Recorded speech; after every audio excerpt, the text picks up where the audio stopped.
Forces of the Philippines itong Army Colonel na si Colonel Lacheca na nakatalaga bilang Chief Security Officer and Commander ng Vice Presidential Security Group. Makita natin na ganito ang pagtrato ng gobyerno ni Marcos sa ikalawang pinakamataas na halal na opisyal ng ating bayan. In fact, si Vice President Sara Duterte was the highest votes getter. Siya po nakakuha ng pinakamataas na boto sa isang halalan noong 2022 na umaabot sa mahigit 32 million votes. Subalit, dahil nga hindi na sila magkaalyado ni Marcos Jr. at ng gobyerno na ito, sobrang bingatibo at sobrang gumamit ng poder at abuso, ay pinadukot ang kanyang tatay na si Pangulong Rodrigo Duterte, hindi nakaupo bilang alkalde kahit nanalo sa eleksyon. Ang pananaw at sentimiento ng taong bayan dahil sa karumal-dumal at very scandalous at gahaman at garapal na mga galawan ng gobyerno ni Marcos at Romualdez para ilihis ang investigasyon, pagtakpan ang totoong pag-expose ngayon sa kriminal na pananagutan ni Romualdez na may kaugnayan din siya kay Marcos at si Marcos ganon din sa kanya. At lahat na lang ng diskarte, ibubunton nila. So maraming salamat Iglesia ni Cristo sa patuloy ninyong pagmamasid na dapat ipagpapatuloy ang tinatawag ninyong dapat malaman ng taong bayan ng tuloy-tuloy ang kalagayan sa mga naganap at nagaganap na mga pandarambong at pangungurakot. Mabigat po itong panawagan ng Iglesia ni Cristo at sinasabi nila na dapat maliban doon sa pagpayag na magtuloy-tuloy ang impeachment, magtuloy-tuloy ang Senate Blue Ribbon Committee investigation at ayusin ang pagpresenta ng mga testimonya at mga testigo, ay maganda na rin po na binanggit na rin na kailangan din po magkaroon tayo ng malinaw na pagmamatyag kung papaano imaniobra ngayon ng gobyerno ni Marcos itong panawagan na i-transparent ang ICI. Maging transparent at maging lantad sa publiko ang anumang investigasyon.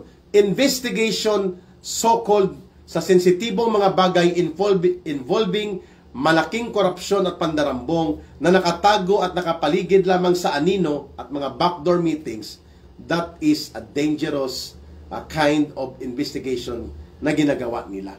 Hindi tayo papayag po dyan na lulunukin lang natin na kumo ang nagsasabi sila na kapag inilantad nilang investigation, baka daw magkaroon ng mga hindi makontrol na reaksyon ng taong bayan. Well, that is speculative. No? Hindi po totoo yan. Mas lalong magagalit ang taong bayan kapag lumabas ang kanilang chapsuy at halo-halo. Ma'am Emmy, hi, nandyan ka pala. At si Erickson at si Kits Arsinas, si Ma'am Emmy Riel, and si Juana, ingat po kayo kay Eric. Maraming salamat. And si Ruby Mutya, Gilbert Paler, kaya nga kasi, no? Anyway, maganda po na naninindigan at nagpanawagan na rin ang Iglesia ni Cristo that the ICI, for it to have trust and confidence on the side of the people, they should also be exercising transparency and accountability in their actions. Dapat nakikita ng taong bayan, alam ng mamamayan, nagbibigay sila ng ulat at mga updates, sino na ang inimbestigahan, ano na ang antas na inabot sa pag-iimbestiga, at kumusta na ang gagawin ngayon dito sa kanilang mga na-involved dito sa kasindikatuhan na ito. At ano po ang mga kaso o hakbang na ginagawa ng gobyerno. These are important issues that warrant a very clear and a very categorical, transparent decision. Hindi ka pwedeng magbuo ng mga rekomendasyon na nanggaling at hinugot mo lang sa madilim na kwarto. Delikado po yan, ano? Sabi ni Macario Sakay, prayers strengthen our faith. However, if we pray every day, we don't do something, still nothing will happen. Tama po kayo. Nasa Diyos ang awa, pero nasa tao ang gawa. Hindi po natin mababago ang ating lipunan at ang ating kalagayan pati na po ang pagpalit sa mapayapang pamamaraan dyan sa liderato sa gobyerno, kung kalat-kalat din po ang puwersa at ang kapasidad ng ating mga mamamayan para manindigan upang tumuligsa sa korupsyon at pandarambong. Subalit bagamat hindi ganun kalakas kaagad na nadidevelop na parang people power strength na, pero mas marami po ang mga nagsasalita at naninindigan na bagamat iba't ibang antas, iba't ibang panawagan, but there is an undeniable state of awakening. Napupukaw po ang pananaw at sentimiento ng taong bayan dahil sa karumal-dumal at very scandalous at gahaman at garapal na mga galawan ng gobyerno ni Marcos at Romualdez para ilihis ang investigasyon, pagtakpan ang totoong pag-i-expose ngayon sa kriminal na pananagutan ni Romualdez na may kaugnayan din siya kay Marcos at si Marcos ganon din sa kanya. At lahat na lang ng diskarte ibubunton nila na si Saldico lang ang may kagagawan. Faith without work is dead. I agree. But also, faith without any concrete action na para tulungan ang taong bayan is a fake leader. Not a leader at all. Yan si Marcos. Tama po ba, Ma'am Christine Wilson, no? Kits Arsinas. So maraming salamat, Iglesia ni Cristo, sa patuloy ninyong pagmamasid na dapat ipagpapatuloy ang tinatawag ninyong dapat malaman ng taong bayan ng tuloy-tuloy ang kalagayan sa mga naganap at nagaganap na mga pandarambong at pangungurakot so that there will be national education on how important it is to protect our government as well as to protect our funds at hindi po manumbalik ang kultura ng pangungurakot sa ating bayan. At ang pangalawa po, it is also very important that the investigative body ay dapat mailantad, mailahad ang mga nagkakabuhol-buhol na kwento ng ugnayan ng mga mandurukot, mandarambong at magnanakaw sa gobyerno na ngayon ay kailangang ma-review at ma-overhaul po at kung kinakailangang baguhin ang ibang mga pamamaraan upang maihabol ang pagsasampa ng malawakang kaso at paniningil dito sa mga mandarambong, why not? Yan po ang misyon kung bakit tayo nagkaroon ng ICI pero mukhang hindi doon papunta ang kanilang gustong gagawin. Well, abangan po natin ito sapagkat nagpahayag na ngayon lang ang Iglesia ni Cristo na nagmamasid sila sa nagaganap na iskandalong ito, unfolding before the eyes of the nation and our people, itong crime of the century na mahigit 1 trilyon pesos na pagnanakaw at pandarambong na nangyari sa ilalim ni Marcos Jr. Jong, Team Sniper Japan. Good evening ka, Eric. Mel Smay and Ma'am Christine Wilson, kaway na may heart at may fist bump. Joey Herna, I miss your live ka, Eric. Thank you, Raylin. Kim Ken Yu, gandang gabi po ka, Eric. Joy, mayong gabi ka, Eric. And Rex Mendoza Catalan, ka, Eric. Malaki po ang kasalanan ng JBC. I agree, Rex. Pinalusot, minaniobra ang kagustuhan ni Marcos na ilagay ang sindikato na uri ng ombudsman. Sindikato talaga. Maruming political operator niya, no? Odette Ballesteros, Adel Tan, Grisha Digal, kay Eric, naiyak ako. Grabe ang ginagawa nila kay Inday, kay VP at sa buong Duterte political camp. Roy Funa Gonzales, Hardinero sa Sibugay, Juan Subang, ayan. Dito muna ako sa kabila sa ating YouTube. Eli Amboy, Dexter Araneta, Nesh Bayeyan. Sino pa mga nandito? Ay, ang dami nyo na ha. Almost 300 and almost 100 sa ating Facebook Live at sa ating YouTube channel. Pwede na yan, mga kababayan. Mira, mayong gabi ka, Eric, watching from the red dot. Good evening, mga kababayan. God bless us. Ses SP, Cesar Ocero, unang kaso niya malamang si Sara Duterte. Exactly. Yan nga po ang purpose niya ni Boying Rimulya kung bakit siya dyan inilagay ni Marcos Jr. Yan po ay hindi lamang para sa pagprotekta kay Marcos at kay Romualdez. Yan po ay parallel, no? The first objective or the parallel objective is to protect Marcos and Romualdez, na hindi sila mapupuruhan sa mga kaso sa katiwalian, abuso sa poder, pandarambong sa kaban ng bayan, and not just Marcos and Romualdez. Included po ang kanilang mga allies, mga kababayan. And then, yung another parallel mission ni Boying Rimulya ay i-weaponize ang ombudsman. At ito ay gawin bilang political demolition job instrument para iharas, i-intimidate, ipitin, at paralisahin kung kayang lumpuin at durugin ang Duterte political group. More particularly, si Vice President Sara Duterte. Matapos na dinukot na nila Marcos at Romualdez at Rimulya at naipatapon si Pangulong Duterte at ngayon ay illegal na nakapiit dyan sa Netherlands. Okay. Volga Nave. Good evening ka Eric and God bless. Thank you. Vida_Beam. Good evening, nakakamiss ang bigwas ng Agila. Watching from Dubai. Opo, sana makabalik ang ating bigwas ng Agila every morning yan, no? 11 a.m. to 1 p.m. Pero habang wala pa, tiyagain muna natin dito sa Ka Eric Celis YouTube channel. Pichi Aldea, shout out naman, Pandibulacan po ito sa Villa Luis. At kamusta sa inyo dyan, kina Nanay Lulit? Thank you so much, Pichi Aldea. Roy Funa Gonzales, VP Sara must act and lead the people. I agree. Hindi man sa pag-underestimate o pagiging negatibo towards kay Vice President Sara Duterte, pero matapang itong si Congressman Kiko Barsaga, no? We understand na may mga ikinokonsidera pa si Vice President Sara Duterte. Una, ang kanyang tatay nakakulong, nakapiit. Marami po siyang kinakaharap na mabibigat na mga problema. So, hindi siya maka-all out. Samantalang si Kiko Barsaga, soltero, binata, may sarili na siyang diskarte sa kanyang sarili, pero hindi siya naka-attach direkta sa responsibilidad sa pamilya.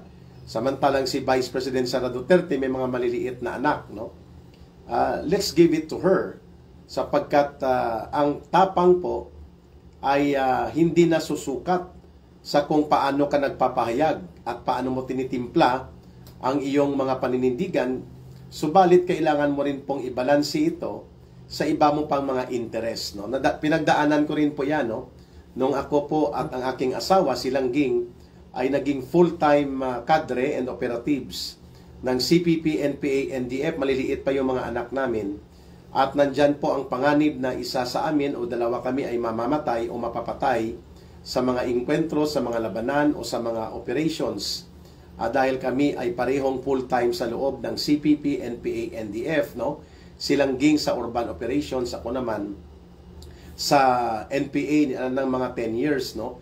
11 years ako sa white area operations or urban operations, yung pagsasagawa ng mga rally, welga, infiltration sa iba't ibang sektor, kabataan, estudyante, urban poor, mga labor sector, taong simbahan, government bureaucracy. I've done that a lot, no? 11 years and 10 years ako na intelligence officer sa national unit ng New People's Army bilang National Military Staff kami noon ng Central Committee sa National Operations Command.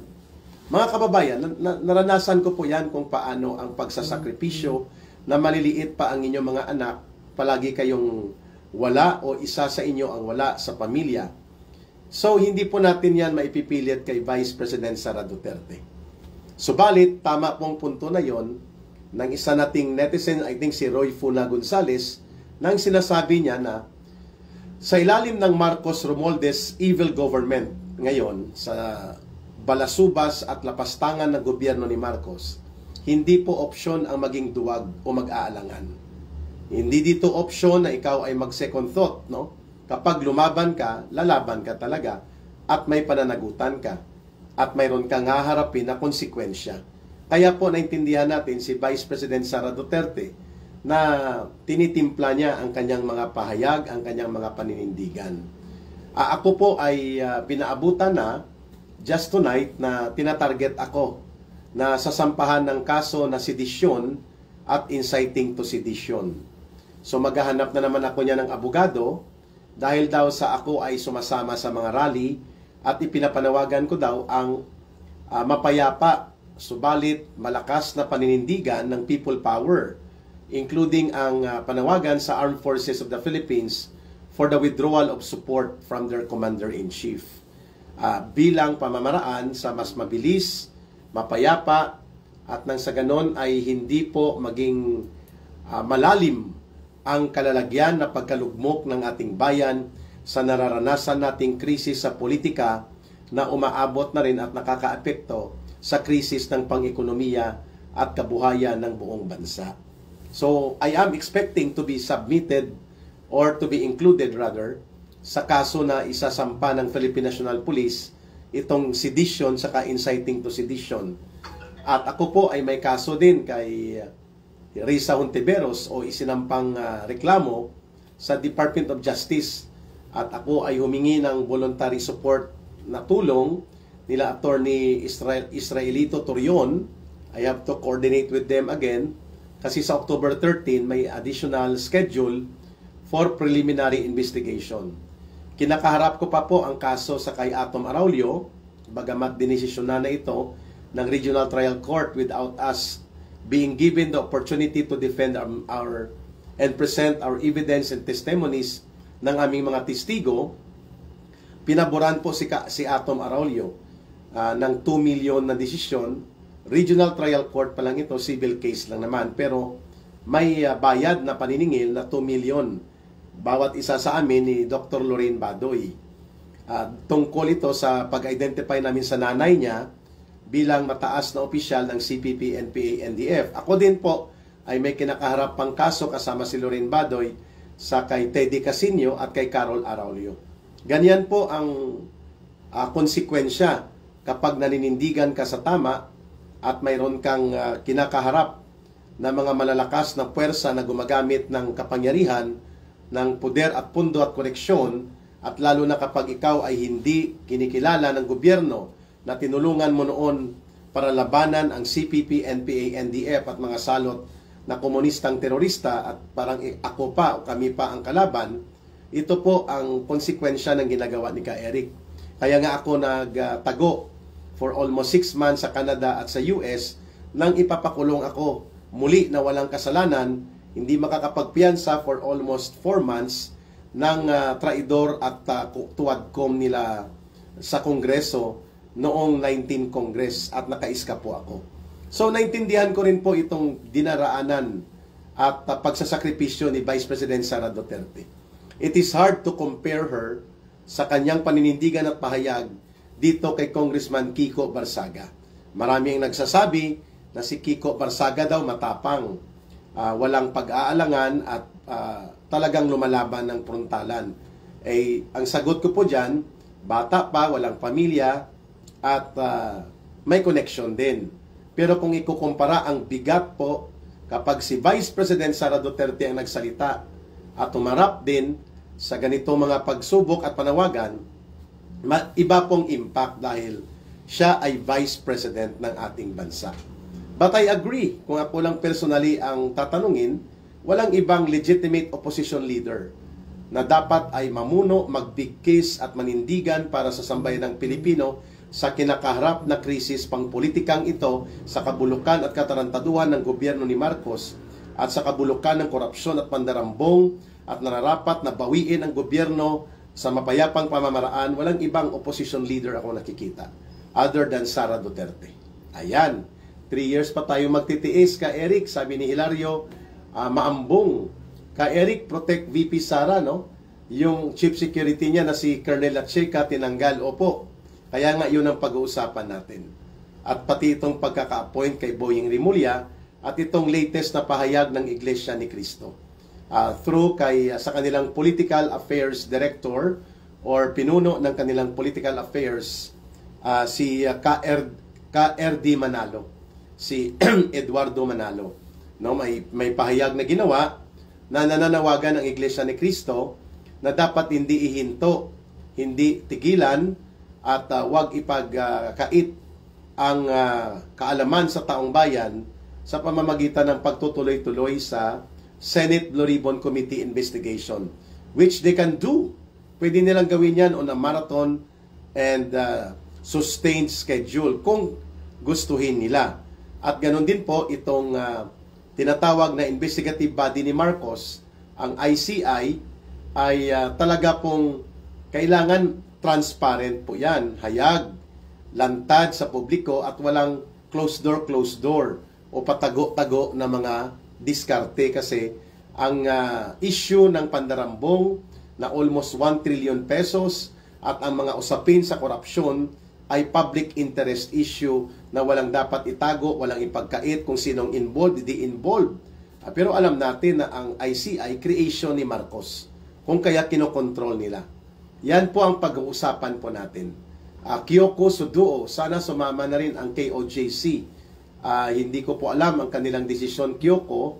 I am not part of KOJC, although I consider them as my friend, as my family, lalo na sila Pastor Kibuloy, but I have no update kung ano ang kanilang paninindigan sa nagaganap na malubhang krisis sa politika at mga bangayan, pangkonfliktong politika na nagaganap sa ating bansa na hindi maiiwasan ay naaapektuhan na rin ng malubha ang ating ekonomiya. Unceremoniously, without prior notice, nirecall po ng Armed Forces of the Philippines itong Army Colonel na si Colonel Lacheca, na nakatalaga bilang Chief Security Officer and Commander ng Vice Presidential Security Group, itong tinatawag na VPSG. Ngayon, syempre, bilang sundalo, tatalima siya sa utos.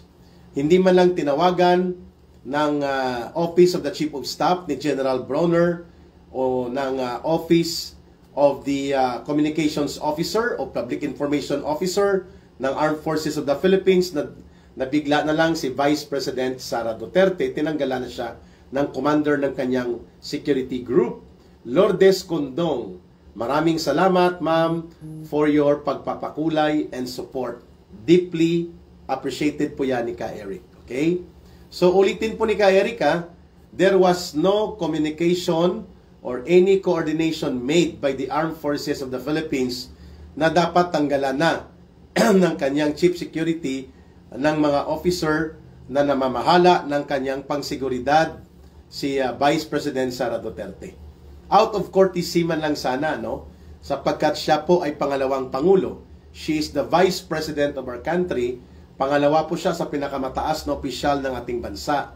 Hindi man lang po siya binigyan ng respeto o ni katiting na kortesiya, hindi nag-coordinate, basta na lang pinadalan sila ng sulat na may order of recall o nire-relieve na si Colonel Lacheca. Kung may pumalit, wala pa po tayong balita hinggil dyan. Ano po ang gustong ipahiwatig nito na mensahe?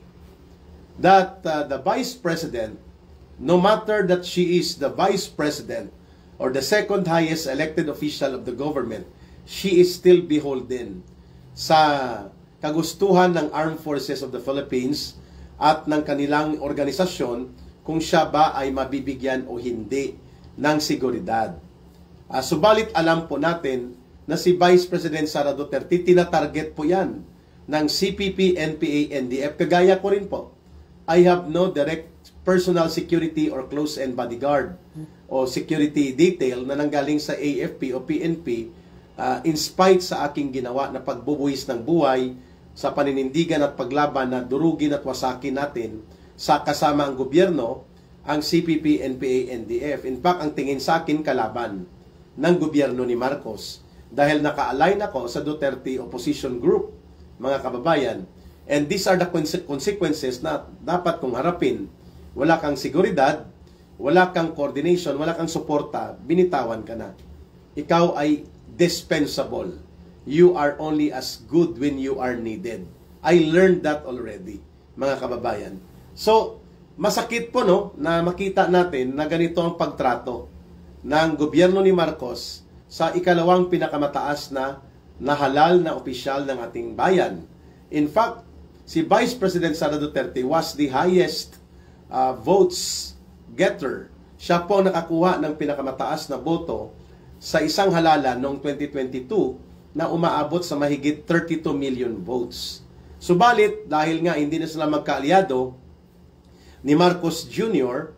at ng gobyerno na ito, sobrang bingatibo at sobrang gumamit ng poder at abuso, ay pinadukot ang kanyang tatay na si Pangulong Rodrigo Duterte, hindi nakaupo bilang alkalde kahit nanalo sa eleksyon at hindi na proklama. Siya naman po ay walang humpay ang atake ng mga trolls, kagaya dyan ng number 1 troll at barker ni Marcos na si Aling Claire Marites Castro na nagpapakilalang undersecretary, at mga iba't ibang atake sa kaso. Sa confidential fund niya, binabastos siya, may impeachment complaints, lahat na lang po at yata itinapo na laban kay Vice President Sara Duterte. At ngayon, sa araw na ito, kasabay ng pagka-appoint ni Boying Rimulya bilang ombudsman ni Marcos at ng mga magnanakaw sa gobyerno at mga mandarambong, tinanggalan din po ng Chief Security Officer si Vice President Sara Duterte. So, ang number 1 na mensahe niyan, that she is still under the mercy and control, ang kanyang seguridad nakasalalay sa Armed Forces of the Philippines at sa Philippine National Police. And under the Marcos government, they can always take away or do whatever they want or make whatever they wish dito sa security details ni Vice President Sara Duterte. So nababahala tayo dyan dahil target nga ng CPP, NPA, NDF si Sara Duterte na durugin. Subalit ngayon wala siyang Chief Security Coordinator para sa kanyang personal na pangseguridad. Ano pa po ang pangalawang implications nito? Nagpapakita din po ito na talagang hindi na binibigyan ng nikatiting na respeto ng gobyerno ni Marcos si Vice President Sara Duterte. At kung tratuhin siya ay kalaban. At yan po ay mabigat na uri ng antas ng pagsubok na kailangang malagpasan ni Vice President Sara Duterte. In fact, aside from being to be the protector of Marcos and Romualdez and their allies so that hindi sila mapuruhan dito sa ombudsman na mga kaso na isasampa laban sa kanila, lalo na kapag bumaba sa kapangyarihan si Marcos, either earlier sa 2028 or sa 2028 matatapos niyang termino niya, ang pwesto ni Boying Rimulya will, kung siya ay hindi mamamatay, mabubuhay pa rin siya, at hindi siya magre-resign, hindi siya ma-incapacitated, si Boying Rimulya at hindi siya ma-impeach, ay magsisilbi bilang ombudsman until 2031. Kasi 6 years po ang kanyang termino.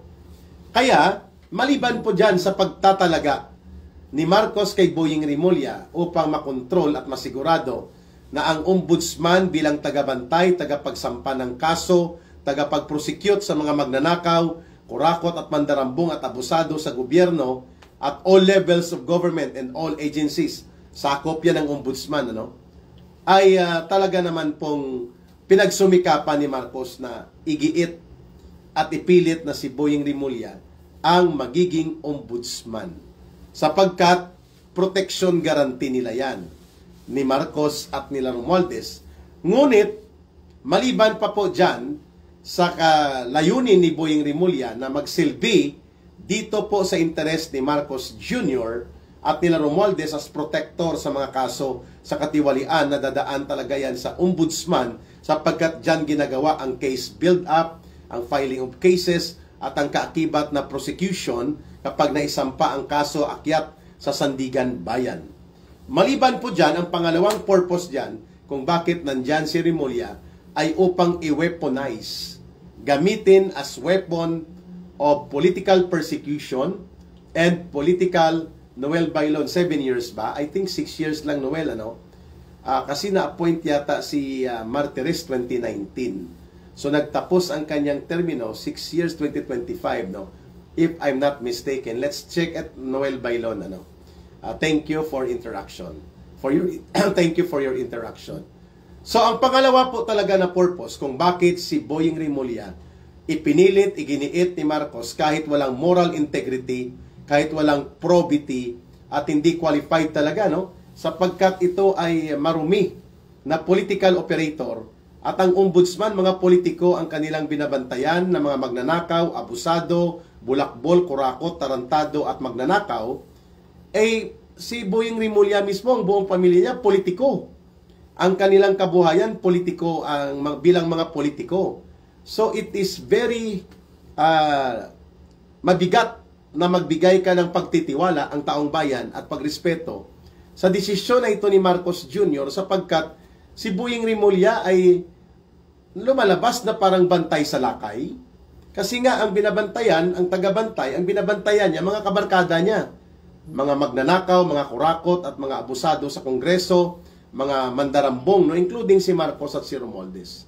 Kaya, ang pangalawang purpose maliban sa pagprotekta kay Marcos at Romualdez at sa kanilang mga political allies is para atakihin, buligligin at perwisyuhin to the point na kung kakayanin nila, paralisahin nila ang Duterte political camp with special focus on removing Sara Duterte by way of series of criminal complaints to be lodged or to be submitted sa Sandigan Bayan, at kung magtagumpay sila na maging tatanggapin at papayagan ng korte ito, although matagal-tagal pa to kasi pwede kang tumakbo sa Korte Suprema din para i-check kung nagmamalabis ba ang ombudsman, iniikutan nila ang batas at ginagamit ito nang hindi naaayon sa mandato ng opisina ng ombudsman.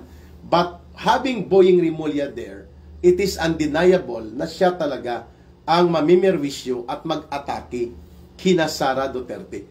That's the second point bakit iginiit ni Marcos na pumasok bilang ombudsman si Boying Rimulya. Ito pa po ang seste, mga kababayan.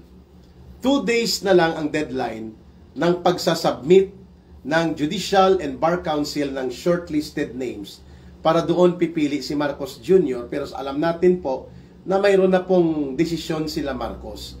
It will be Boying Rimulya.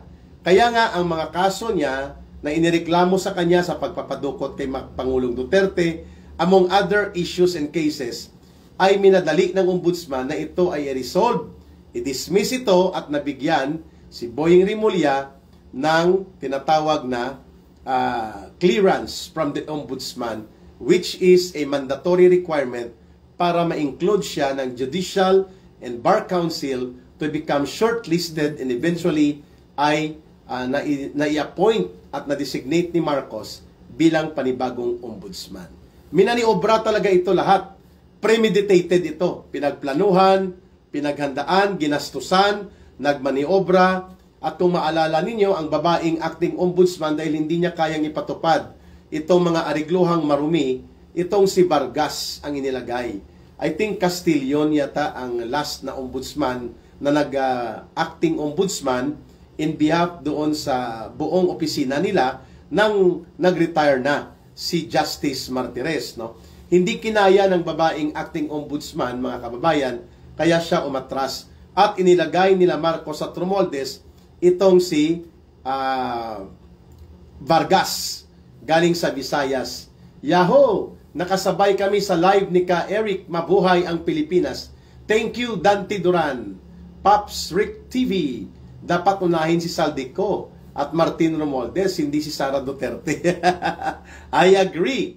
Pero alam naman natin po na ang purpose dyan ni Boying Rimulya, maliban sa pagiging protector nila Marcos at Romualdez and their allies, he will be also the attack dog right now, using the platform of a weaponized ombudsman. Aba, talagang buligligin nila ito at gigipitin ang lahat ng mga kaalyado at mga naka-align sa Duterte political camp at pati na ang mga aktibo na Duterte political officials na nandyan po sa gobyerno. Tatargetin ito ni Boying Rimulya. In fact, ang sinasabi niya na kailangang tingnan ang SALN o Statement of Assets, Liabilities and Net Worth ni Vice President Sara Duterte at busisiin ang kanyang confidential funds in the last 2 or 3 years na siya ay mayroong hawak na confidential fund, no? Alam natin na target talaga nila si Sara Duterte. Hindi nila madala at hindi may palusot ang sindikato nila sa COMELEC at ang sindikato rather sa impeachment, kaya nila susubukan na gamitin ang ombudsman. Ayan. Kaabang-abang ito, Cesar Ocero, gising Pilipinas. Wala na ba tayong paninindigan? Wala nang batas. Kalaban ang kailangan lumaban na rin. Ayan.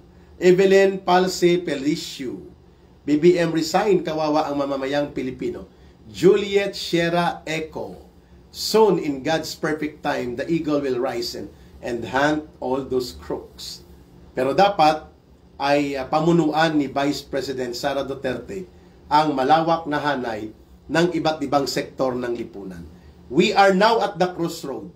This is a very vulgar, this is a very scandalous move of Marcos against opposition, against all issues and concerns raised against Rimulya, lalo na po ang kanyang pagiging maruming political operator, involvement nila sa maraming mga kalokohan bilang mga politiko, at the same time, ang pagkaabusado nila sa poder at kapangyarihan, ay nagpapakita po na hindi karapat-dapat si Boying Rimulya na maging ombudsman. Pero against all odds, wika nga, no, ay patuloy po na iginiit ni Marcos na si Boying Rimulya ang magiging ombudsman for two obvious reasons. They can have the protection guarantee bilang birador at bilang kanilang tagapagsalag, no. At ang pangalawa sa ombudsman, kung bakit si Boying Rimulya, para mayroon silang pang-atake laban sa mga political enemies ng Duterte na nagre-refer sa Duterte political camp. Okay. So bakit po biglang tinanggal itong Chief Security Officer ng Vice Presidential Security Group?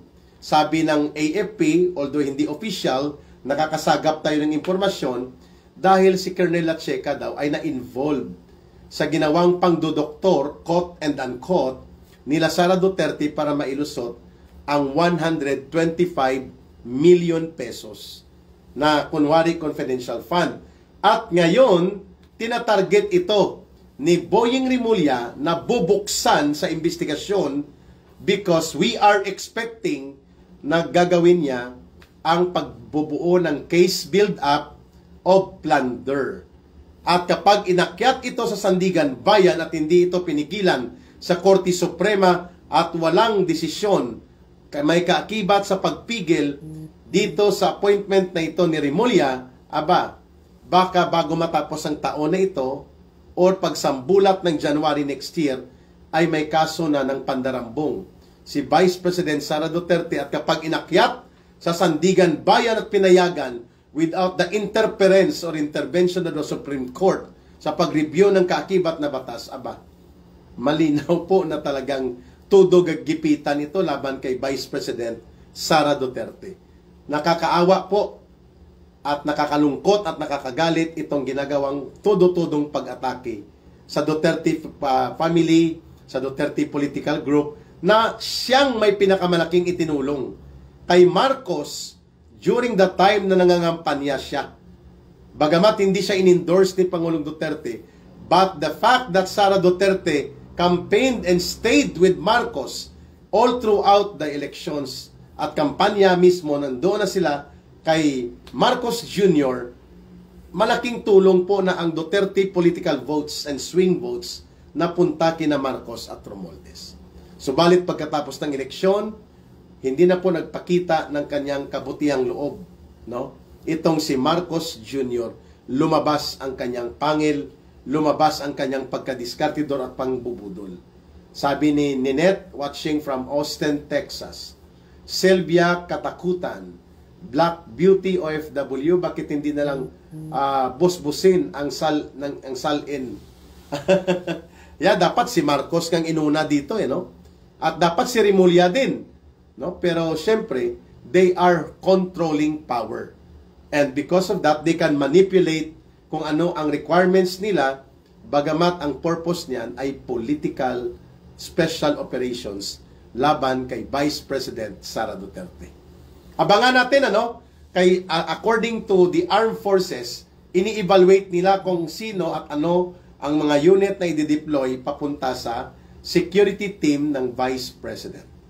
At binabantayan natin sapagkat marami po ang nagsasabi na talagang sisimula na ni Boying Rimulya ang pagdurog sa mga Duterte, especially kay Vice President Sara Duterte. Kaabang-abang ito, no? Sa ikalawang bahagi ng ating talakayan, Ethel Roda Torres and Gracia Digal ay mabuti mag-resign na lang ang mahal nating VP, bastos na kasi ang gobyerno. Kawawa din ang taong bayan, Gracia Digal, pag nag-resign si Vice President Sara Duterte sapagkat we will not have any more alternative. No? Kapag pinapalayas natin at pinapa-resign si Marcos, wala na po si Vice President Sara Duterte, hindi na siya magiging alternative of the government leadership kung mag-resign siya. Tulungan natin siya po, i-inspire natin siya at palakasin natin ang kanyang kalooban at palawakin natin ang suporta ng taong bayan sa kanya. So, itong Iglesia ni Cristo po nagpahayag na hindi po nakabubuti at hindi ito sang-ayon sa interes ng mga Pilipino at ng buong mamamayan na pinatigil ang Senate Blue Ribbon Committee investigation. At ganon din po ang reaksyon nito ng Chief Political Affairs Director ng INC o ng Iglesia ni Cristo, si Ka-Erds Manalo, na dapat ang ICI or the Infrastructure Investigation Commission na binuo ni Marcos should also be transparent. Hindi pwede na sila lang ang nakakaintindi sa kanilang report na ginagawa at hindi po hayagan na nakakapag-participate, nakakapagpuna at nakakapag-suggest ang mga mamamayan sapagkat nagtatago sa anino nila itong ICI na binuo ni Ginoong Marcos.